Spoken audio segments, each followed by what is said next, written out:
Kimi Antonelli has now gone back-to-back with wins, standing on the top step.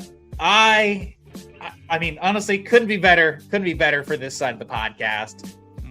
Another win in Japan for the Mercedes 19-year-old. He's still too young to actually have champagne on the podium, by the way. They're using rose water during his celebrations, depending on the country he's in. But just a couple of episodes ago, I asked this question.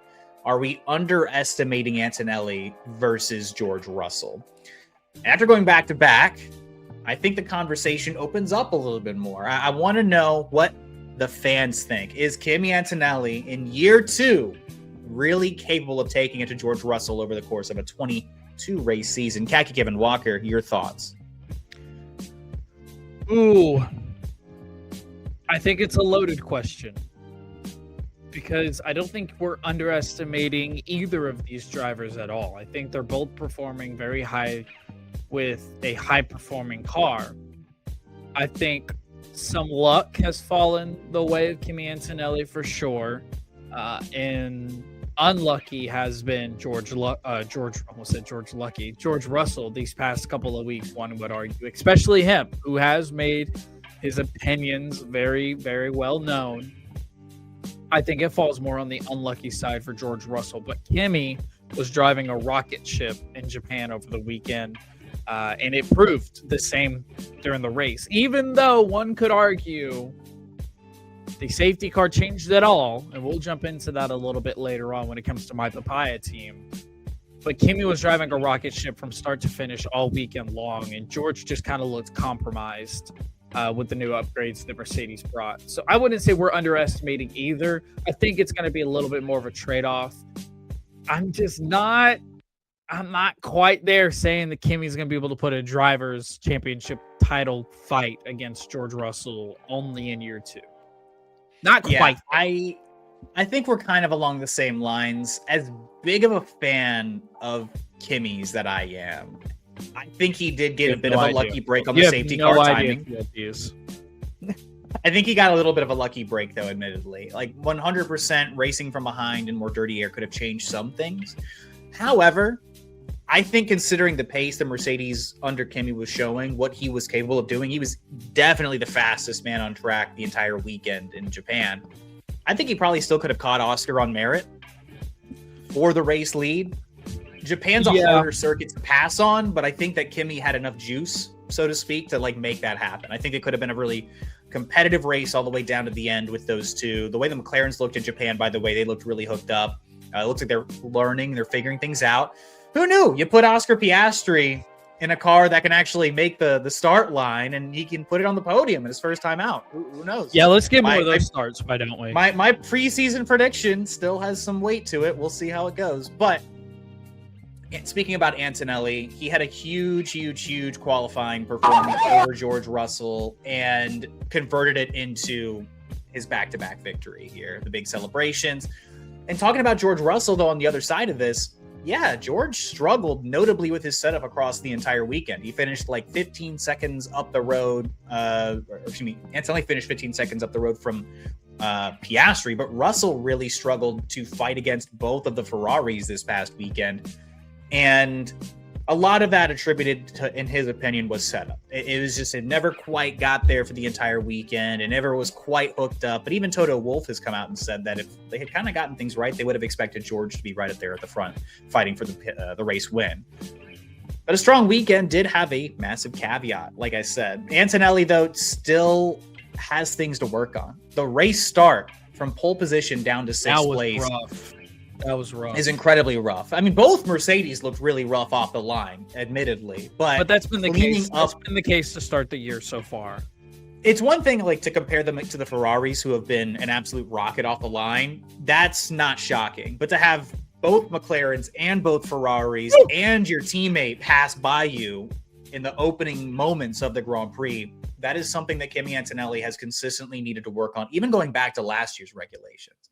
So he's still got stuff to work on. I don't expect Mercedes to be this much of a sitting duck off the line the entirety of the season, something they're probably going to work on the same way that Ferrari are going to try to work on, updating and upgrading the engine and try to catch Mercedes. But if you're Kimi Antonelli, to try to bring an actual title fight, there are just some things he needs to clean up. Race starts first and foremost, and then obviously just doing his best to keep things as clean as possible on track. But I think Russell overall is still just going to be faster over the course of the season. I think that experience factor when the car is underneath him and he's not struggling with rear instability like he was this weekend. I think Russell having a bad weekend in Japan and less opportunity in China has opened this door for Kimi. Kimi has done the job. He's gotten these back-to-back wins. He has earned them. But there is still the caveat of, well, we all still kind of see and know how good George can be. George was struggling in Japan. The most recent race, it's very easy to forget how strong George Russell has looked over the course of his entire career. The trajectory of Kimi is great, and I'm incredibly excited to see what it's going to look like even going into year 3. But I think over the course of the next, 19 rounds, even Toto Wolff's like, let's not talk about world championships for Kimi. Like, it's way too early. It's way too early in the season for us to even be like this much of a favorite still. Who knows what's going to happen in the next 5 weeks, which we'll talk a little bit about later. Well, I was going to say, and that's, I think, I know we're going to talk about the 5-week break here in a little bit, but that's another thing to consider in this whole thing. We are only 2 races into this season. 3. Sorry, I meant to say 3. 3 races into the season. There is no championship that is going to be decided in 3 weeks. Or 3 races, I should say, not 3 weeks, but 3 races. And who's to say that this entire playing field is not to look the same in 5 weeks? These teams are going to be able to understand these cars a little bit more. They're going to be able to put together these upgrade packages that they need to do. I'd assume McLaren's going to be hard at work. I know Ferrari's going to be hard at work. All of these guys who have had a rough start to the year and these teams who have had a rough start to the year, they're going to use this time to kind of get back and understand these regulations even a little bit more. It's almost like it was like a preseason test, even though those 3 races do count. Now they get a chance to be like, okay, now we're racing in the regulations. Now we understand the regulations. We can understand what we need to get better at. It could be an entirely different playing field when we come back. Yeah, who knows? I mean, again, Mercedes are not going to rest on their laurels after 3 race weekends. Of course. I don't imagine that they're going to not bring something of an upgrade into Miami when we do come back. Everybody's going to look pretty different, which again, we're going to talk a little bit more about later on in this episode. But all that being said, when it comes to even the Mercedes drivers, though, I think both of them really understand that, look, this is still George's team, that this is still George's championship to lose, so to speak, and that Mercedes still have 19 more rounds to go. They've got a lot more racing ahead of them. And based on what we saw out of Japan, it's not impossible to predict that somebody else might be able to grab the top step at some point this season. Mercedes are pretty far ahead at this stage. Don't get me wrong. It's going to be tough to beat them probably over the course of the rest of the season. They're at times 8/10 up the road in qualifying. And if they figure out those race starts, who knows what the results of those weekends are really going to look like. But McLaren are classically and historically great at developing mid-season and over the course of the season. Ferrari have not been messing around in terms of what their objectives are and what their goals are, and seeing how close they are battling the Mercedes on merit right now. It's not impossible to think Lewis or Charles are going to be grabbing a top step at some point this season too. Long break ahead. Who knows what the rest of the season is going to look like? All that to say, though, I imagine that George Russell's probably going to show back up and take this championship back at some point. Kimi Antonelli struggled mightily during the European stretch of last season.